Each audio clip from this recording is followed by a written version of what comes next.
Est-ce que vous connaissez une personne noire qui a marqué l'histoire? Oui, Rosa Parks, Martin Luther. Tupac. La vérité, Tupac. Rosa Parks.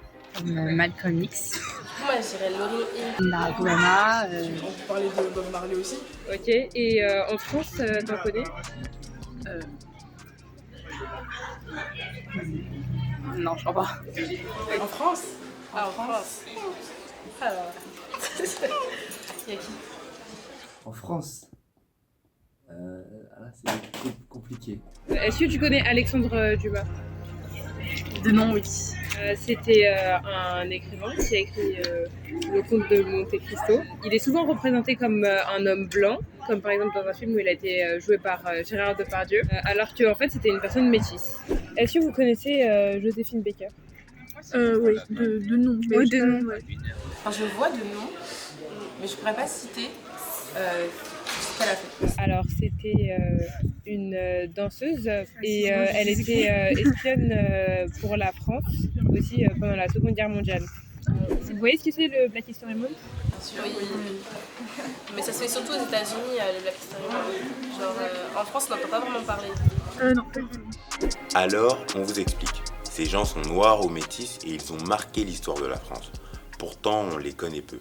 Et c'est tout l'intérêt du Black History Month, un mois consacré à mettre en lumière les personnages noirs méconnus.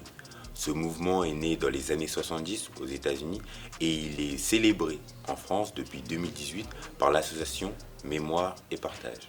Nous allons le célébrer au lycée et si vous voulez en savoir plus, suivez-nous. Est-ce qu'à votre avis c'est important le Black History Month? Ah, bien sûr. Parce que justement, en posant des questions, on a remarqué qu'on ne connaissait pas. Parce que oui, il y a des choses qu'on ne connaît pas, quelque chose où les gens ils peuvent s'informer, mais ils ne font pas l'effort d'aller rechercher, d'aller s'informer. Et le racisme, ça existe encore. Personnellement, je pense que c'est super important parce que ça permet de faire écho à l'histoire noire, à ne rien oublier, à se souvenir de toutes les personnes noires qui ont souffert pour qu'on en arrive là aujourd'hui. Parce que ça n'a pas toujours été facile et ça tout le monde le sait. Et le fait d'avoir un mois dédié à tout ce qui est culturel et tout ce qui est historique par rapport à la communauté noire, je trouve que c'est hyper important et ça nous permet aussi de s'identifier et de voir qu'on est vu et entendu par les autres communautés.